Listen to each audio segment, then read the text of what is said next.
In the Oxford English Dictionary, the word pot is associated with containers, ceramics, and holes, but to the marijuana smoker, the word pot is slang synonymous with the drug. Pot stems from the Mexican word pataguaya, which stands for cannabis leaves. It has become ubiquitous in describing aspects of the culture such as potheads, pot smoker, and pot party. These words following pot represent symbols that pertain to a group.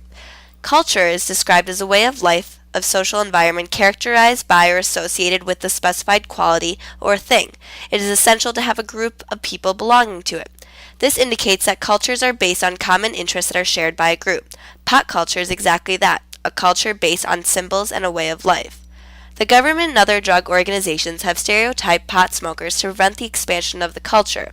As a result, the American pot culture has become misrepresented as a subculture based on deviant behavior.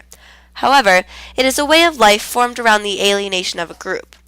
According to Ernest L. Abel in Marijuana the First 12,000 Years, the root of marijuana stereotypes stem from early American racism.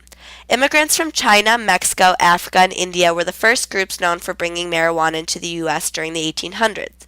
The already racist American society rejected the drug because of those associated with it. By linking marijuana usage to minorities, the U.S. stigmatized the act of smoking and connected it with classless behavior. Those who smoked became social pariahs of American society. As a result, these outcasts were forced to seek solace amongst each other, resulting in the formation of American pot subculture. In the 1930s, public smoking was seen as criminal behavior, so smokers congregated in underground speakeasies and social clubs. Abel mentions in his book that these private clubs allowed smokers to use the drug while listening to music, dancing, and socializing with other smokers. Smoking became popular amongst musicians because it enabled them to create an eclectic sound. The change in the sound of music and style of entertainment began attracting a younger generation to the growing culture. The reformed image of the tabooed underground subculture became seen as hip and cool. The exclusive community of the pot smokers intrigued many, especially teenagers.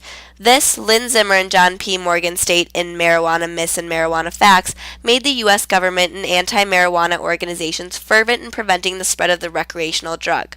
By enforcing strict sanctions such as fines and incarceration, leaders believed they could prevent the culture from growing. Although there was a rapid increase in marijuana-related arrests, studies show that the increase in sanctions is inversely related to the rapid rise of teenage smokers, proving the rebellious nature of the American youth.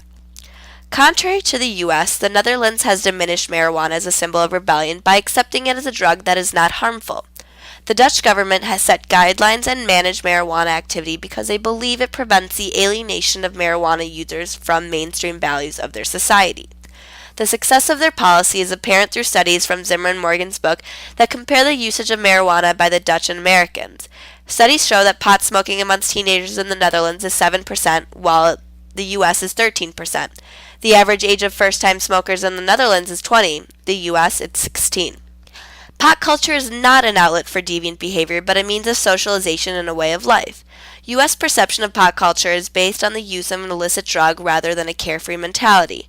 The illegality of marijuana influenced the pot culture to grow exponentially in the United States, which the Netherlands helped prove. However, the question arises, would this culture still be as prevalent had the alienation of pot smokers never occurred?